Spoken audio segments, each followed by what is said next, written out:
ಅಜ್ಞಾನದ ಕಾರ್ಗತ್ತಲೆಯ ಸರಿಸಿ ಬೆಳಕ ನೀಡಿದೆ, ಜ್ಞಾನ ತೃಷೆಯ ತೀರಿಸುತ್ತಲೇ ಅಮೃತಧಾರೆ ಹರಿಸಿದೆ.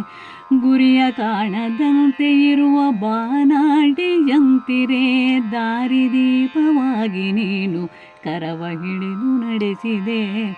ಸಾಗರದ ಆಳದಲ್ಲಿ ಮುಳುಗು ನೌಕೆಗಾಸರೆ, ದಡವ ಸೇರೋ ಆಸೆ ಬಿಡಲು ನೀನೆ ಕೃಪೆಯ ತೋರಿದೆ. ತಂತಿ ಕಡಿದ ವೀಣೆಯಲ್ಲೂ ರಾಗಭಾವ ಹೊಮ್ಮಿಸಿ, ಇಂಪುಗಾನ ಸುದೆಯ ಹರಿಸಿ ಕೋಗಿಲೆಯನ್ನು ಮಣಿಸಿದೆ.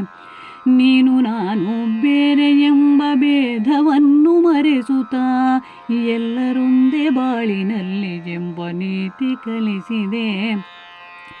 ತಪ್ಪು ಹೆಜ್ಜೆ ಇಡುವ ಕಂದ ಎಡವಿ ಬೀಳದಿರುವನೇ, ಜೊತೆಯಲ್ಲಿರುವ ಗುರುವು ತಾನು ಅಮ್ಮನಂತೆ ಕಾಯನೆ. ಒರಟು ಕಲ್ಲಿನಂತೆ ಇರುವ ನಮಗೆ ಶಿಲ್ಪಿಯಾಗಿಯೇ, ದೇವಮೂರ್ತಿಯಂತೆ ಕೆತ್ತಿ ಬಾಳಗುಡಿಯಲಿರಿಸಿದೆ. ಗುರುವೆ ನಿನ್ನ ಋಣವ ನಾನು ತೀರಲೆಂತೋ ಕಾಣೆನು, ಕಾಡು ಪುಷ್ಪದಂತ ಕವನ ಒಂದ ನಾನು ಬರೆದೆನು. ನಿನ್ನ ಪಾದ ಚರಣಗಳಿಗೆ ಇದನ್ನು ಇಂದು ಅರ್ಪಿಸಿ, ಧನ್ಯಳಾದೆ ನಾನು ಗುರುವೆ ಹರಸು ನನ್ನ ಮನ್ನಿಸಿ.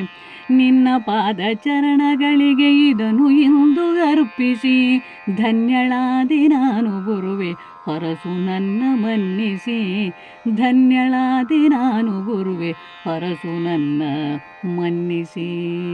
ಧನ್ಯಳಾದೆ ನಾನು ಗುರುವೆ ಹರಸು ನನ್ನ ಮನ್ನಿಸಿ.